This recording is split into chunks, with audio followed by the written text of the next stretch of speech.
Alright, good day mga master. And ngayong araw, tara samahan nyo ako. I-share ko lang about dito kay Blitz. Papakita ko kung anong meron si Blitz ngayon mga master. Ayan.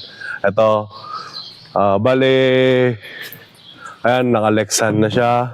Then, kung makakita nyo, all stock pa naman yung loob niya. Ang pinaka naging upgrade lang, punit na yung kanyang mga pinto. Ayan. Pero coaching-coaching pa naman siya mga master. Then dito tayo sa makina. Ayan.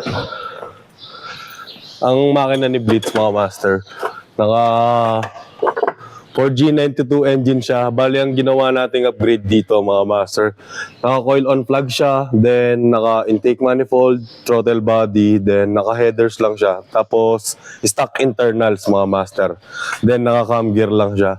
Then tapos sa setup naman ng body kits niya mga master, bali naka libero siya na may fog lamps, then naka evo hood. Tapos, ayan, may strut bar. Then, sa wheels naman natin, mga master, naka CE28 siya na balls race, mga master. Ayan.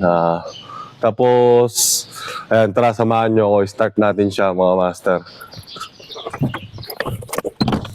Start natin siya.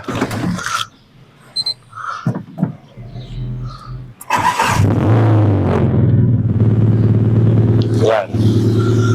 Kung gusto nyo marinig yung niya mga master, engine roll natin siya. Ayan.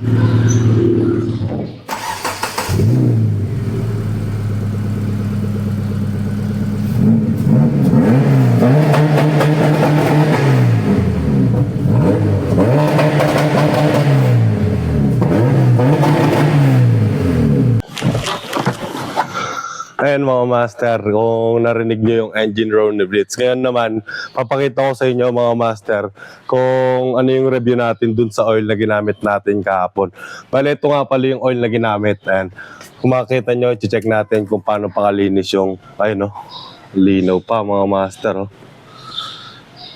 Ito yung gamit natin na oil sa kanya. Bale, Nova Prime Magnetar yan. Proven and tested na namin siya sa race mga master. Ito, ginamit namin siya kahapon. Ayan, malinaw pa rin yung kanyang oil.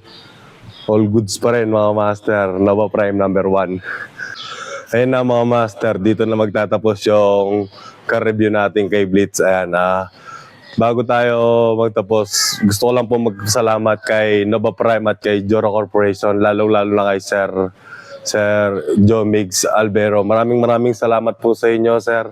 Thank you po sa suporta sa amin at sa binigay niyong sponsorship. Thank you po, sir, and God bless.